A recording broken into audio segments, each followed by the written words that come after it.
Hammaga salom.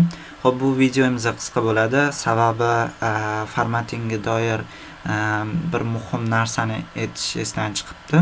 Shuni xoslik ko'rsatmoqchi edim. Bu narsaning nomi format painter hisoblanadi. Masalan, deylik biz biror bir selga fon berdik. Keyin bu tekstiga fon berdik. Keyin uni masalan yana boshqa joyga xuddi shunaqa stil bermoqchimiz boshqa selga. Bunda format painterdan foydalansak bo'ladi. Nima qilamiz? Oldin o'sha selimizni belgilab olib, format painter qilamiz. Keyin bo'lsa biz qo'ymoqchi bo'lgan joyini belgilaymiz. Mana hosil bo'ldi. Ikkinchi marta qiladigan bo'lsak, o'zi sababi yana boshidan format painter bosishimizga to'g'ri keladi. Keyin yana mana qilamiz.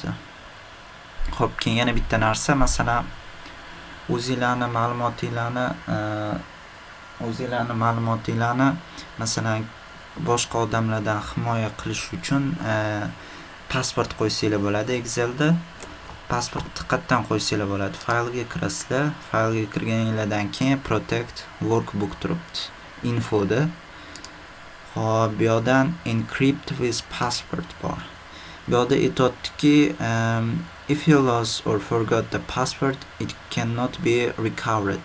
Ya'ni agar pasportingizni esdan chiqarib qo'ysanglar, qaytadan orqaga qaytartira olmaysizlar, ya'ni ocha olmaysizlar faylinglarni. Chunki bu yerda Gmail yoki boshqa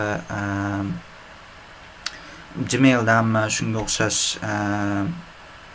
xo'p, Gmail yoki yana nima desak bo'ladi, yoki telefon nomerlardan qaytadan ochish recovery yo'q. Shuning uchun ham qat'iqadir varroq ham yozib qo'yishingiz to'g'ri keladi. Xo'p, mana bu yerga masalan misol uchun ismimni yozaman. Adham deb.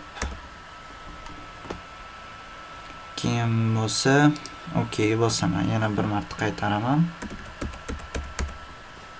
Mana okey bosdim. Mana endi worksheetim himoyalandi. Endi buni agar o'chirib save qilamiz. O'chirib qaytadan kiradigan bo'lsa, masalan boshqa odam kiradigan bo'lsa, buni ocha olmaydi.